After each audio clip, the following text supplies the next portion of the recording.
Bonjour à tous! Aujourd'hui je suis juste trop contente de vous retrouver pour le premier tuto de la collab de printemps. Il s'agit d'un camé avec une imitation de cristaux d'améthyste qui est monté en bracelet. Je précise que tous les apprêts qui sont utilisés dans la vidéo viennent du site Elikla in Wonderland qui a très gentiment accepté de parrainer notre collab. Le lien de la boutique sera donc bien sûr en barre d'infos et il y a également la liste de tous les apprêts utilisés avec les liens pour pouvoir les trouver sur le site et les commander si vous voulez reproduire le tuto. J'espère vraiment que la vidéo va vous plaire et je vous laisse avec la suite. Pour ce genre de création, je vous conseille de prendre une image de référence, donc un modèle on va dire, dont vous allez vous inspirer. Et du coup je suis juste venue taper image de cristaux sur Google et j'ai pris celle qui me plaisait le plus. Pour réaliser la base du cristal, on va prendre du translucide et un tout petit peu de blanc. Et là je les ai simplement positionnés l'un sur l'autre et on va maintenant les hacher. Donc voilà, je pense que vous voyez sur les images, mais il suffit de couper la pâte très finement pour ne pas que ce soit totalement mélangé mais que ça crée plein de marbrures.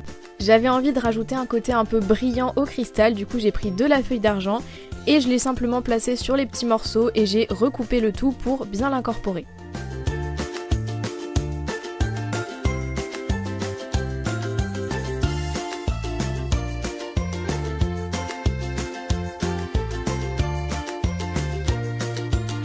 Avant de placer tous les petits morceaux dans le support camé, je vous conseille d'ajouter un petit peu de Fimo liquide ou même de la Bake & Bond de chez Sculpey, mais ça va permettre de bien tout faire adhérer et que ça ne se décolle pas après la cuisson.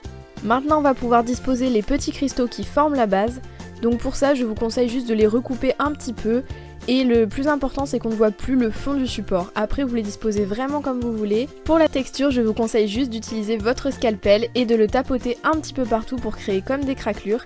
Et ça va venir faire un effet de cristaux super réaliste. Voilà pour le fond et je trouve que ça fait déjà un très joli effet de cristaux de quartz, donc si vous voulez juste vous arrêter là, vous pouvez très bien.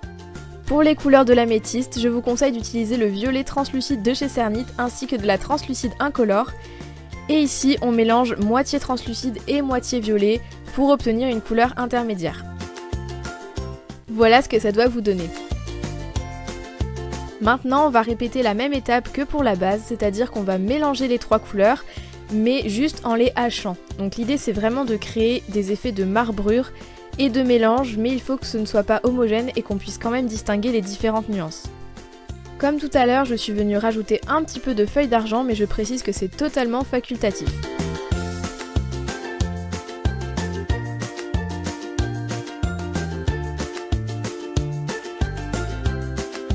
Une fois que vous avez obtenu suffisamment de marbrure, on va pouvoir venir tasser la pâte. L'idée c'est d'en faire un bloc dans lequel on va venir couper les cristaux par la suite.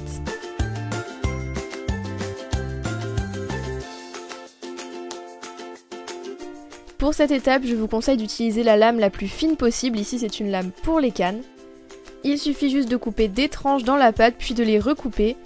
Et ensuite il faut leur donner une forme de cristaux, donc pour ça on enlève un petit peu les bords, voilà, on fait une forme de pointe sur le dessus. Je pense que vous comprenez avec les images et voilà la forme que vous devez obtenir. On réalise pas mal de cristaux de différentes tailles, de différentes formes et on va maintenant pouvoir les disposer sur la base. Au niveau de l'agencement, c'est vraiment comme vous voulez, vous pouvez essayer, vous pouvez recouper les cristaux si ça ne va pas. Et je vous conseille de placer les plus grands au centre et de mettre les plus petits au bord, ça donne un effet plus réaliste je trouve.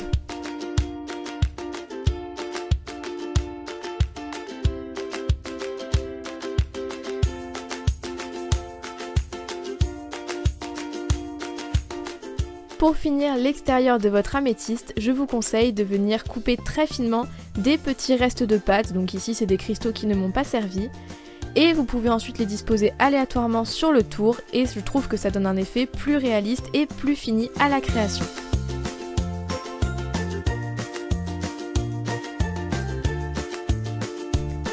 Voilà ce que ça donne une fois qu'on a disposé tous les cristaux et maintenant il ne vous reste plus qu'à cuire votre création 30 minutes à 110 degrés.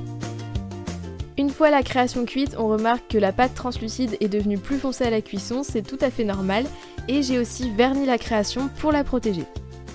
On passe maintenant au montage et on commence avec deux petits connecteurs qu'on va assembler sur les côtés de la création avec des anneaux 5 mm. Je vous rappelle que le lien de la boutique et le lien de tout le matériel que j'utilise dans la vidéo seront en barre d'infos si vous voulez les commander pour refaire le tuto. Maintenant on va utiliser de la chaîne, ici c'est une chaîne striée que je trouvais juste trop mignonne et on va en couper 2 longueurs, donc tout simplement pour pouvoir faire chaque côté du bracelet.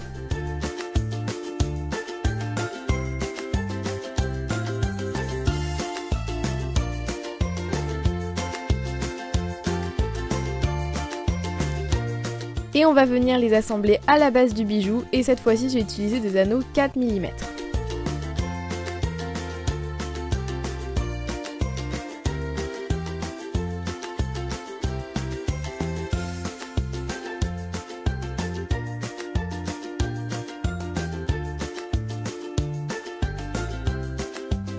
Voilà ce que ça donne une fois qu'on a mis la chaîne des 2 côtés. Maintenant je vais prendre une chaînette d'extension qui est donc un peu plus épaisse et je vais y ajouter une petite goutte au bout, voilà, tout simplement pour le détail.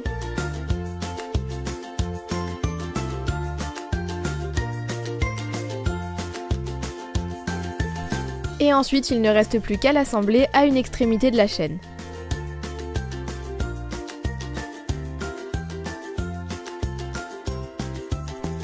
Pour terminer le bracelet, il ne reste plus qu'à ajouter un fermoir de l'autre côté.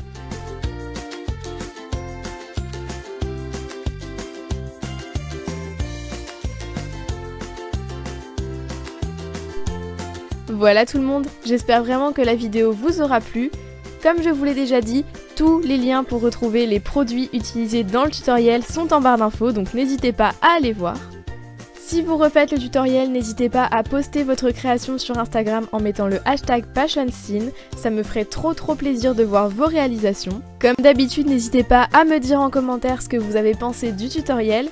Merci d'être resté jusqu'à la fin de la vidéo et je vous donne rendez-vous demain sur la chaîne de Marie pour le prochain tuto. Salut tout le monde! Sometimes more